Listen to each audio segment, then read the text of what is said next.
In today's video, I'm going to talk about an interesting scenario that sometimes happens at the end of a trend to signal a reversal. We're also going to see how the Andrews pitchfork can help understanding and making sense of such a scenario. The first thing we want to notice in here is that we have higher highs and higher lows in what appears to be the major flow of this market. Not only that, but there is a bit of a contraction going on between the most important major price vectors. Notice that the second retracement is much quicker, and then price goes back up immediately. That doesn't happen in the first retracement that takes much longer to occur. This sort of thing can sometimes happen at the end of a trend as a final burst of volatility from the dominant player. In this case, this would represent a final burst of volatility from the buyers. We can also notice that fractal bars appear near the reversal points of the market as usual. The place where the buyers made the last attempt to go up represents an important axis in price precisely because of this idea of the final attempt to extend the trend. In other words, we want to watch carefully what happens with price with respect to this low. In the most recent bars, we can see that price spiked this last low a few times, which was not supposed to happen since the last low is a solid low formed by buyers. In other words, the series of spikes represent that something has changed in this market or that buyers are losing strength. This is the sort of thing that is important to pay attention to because that's the kind of detail that allows you to understand the mechanics of how power shifts between market players. That's of paramount importance if you want to have a chance of trading near the reversal points of the market. In other types of market contexts, the spikes in the last confirmed low could represent a market manipulation opportunity, but notice that here we don't have a prominent von Riestorff effect, and we have the scenario where buyers attempted to make a final leg in the trend, as I showed earlier in the video. These two things would contradict the appearance of a market manipulation in this area.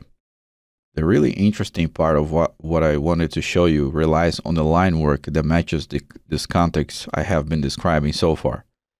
If we connect the last low that has been spiked a few times, which is the final attempt to make an uptrend go higher up to this point, and the low of the spike, we'll get a downsloping angle. A downsloping angle in an apparent uptrend like that is a very controversial thing. It means that there is a chance that this market might be shifting its direction, and this new angle might provide an indication about the precise place where it will do so. The way we will do that is by extrapolating this line to the highest high in the chart in the attempt of projecting the next market edge, which in this case would be the next high.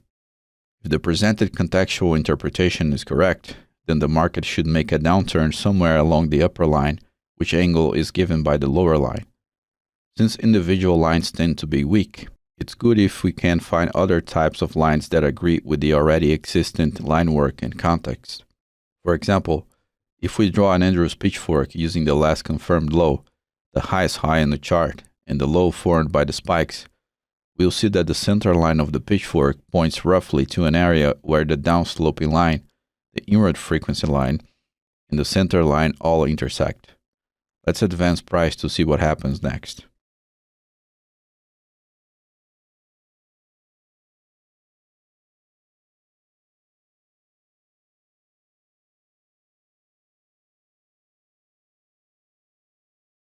As you can see in here, as soon as price encountered the meeting place of three different types of lines, it immediately reversed.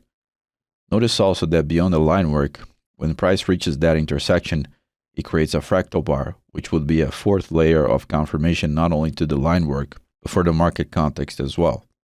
I hope you can appreciate the fact that beyond the apparent chaos of a price chart, there is a symmetrical reality that can be exploited. If you wish to learn how to analyze the market like that and use more than 30 advanced techniques like the ones you saw here, check out the courses available in the video description.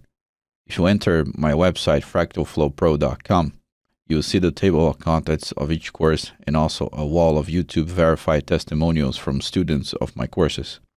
If you enjoyed this video and wish to support the channel, don't forget to click the like button, subscribe to the channel, activate the notifications, share the video with your trading community, and leave your feedback below in the comment section. Thank you for watching, and I hope to see you in the next videos. Take care.